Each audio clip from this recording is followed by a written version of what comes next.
Bien, vamos a platicar de resistencia a la insulina. Hace 13 años, la doctora Jing Bu, de la Universidad de China de Shandong, comenzó a estudiar el banco de biodatos en Inglaterra, más o menos unas 431,000 personas, de las cuales 231,000 y un poquito más eran mujeres y casi 200,000 eran hombres.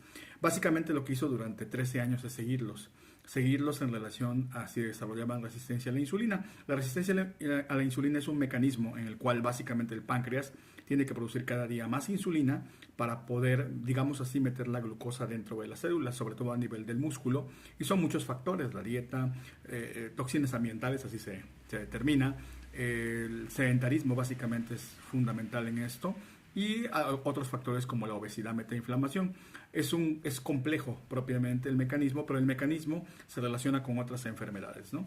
Y lo determinamos normalmente aquí en nuestro país con el índice OMA, que es básicamente la cantidad de insulina que se produce durante las mañanas en respuesta a la cantidad de glucosa en sangre, ¿no? Entonces eso será tema de otro video, pero aquí lo interesante es que durante esos 13 años estudiaron cómo la resistencia a la insulina como mecanismo de enfermedad, no como enfermedad, como mecanismo de enfermedad iba generando otras enfermedades al mismo tiempo y se le relacionó con 26 enfermedades.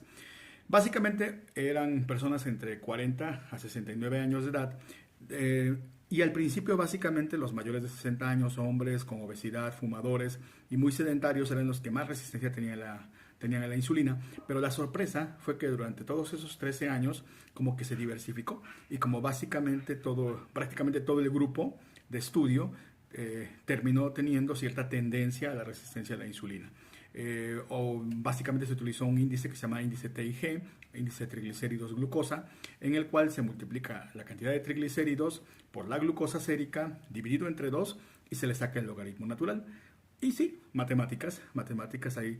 Es evidente que este es el tiempo de los ingenieros, es la era de los ingenieros y es evidente que el manejo y el conocimiento de matemáticas de alto nivel es fundamental, independientemente de los demás habilidades que uno pueda ir teniendo. Tan es así que el siguiente video va a hablar de eso. El siguiente video va a hablar de integrales que usamos sobre todo en medicina interna y neurología y ni siquiera nos damos cuenta que se usaron integrales para determinadas cosas, ¿no? Bueno, ya será cuestión del siguiente video. El punto es que sacando eso, más o menos el valor menos de 5.7 es totalmente sin resistencia a la insulina, de 5.7 a 8.7 es algo leve a moderado, más de 8.7 ya se considera resistencia a la insulina severa y entre 8.7 a 12.7 fueron los valores que les tomaron importancia.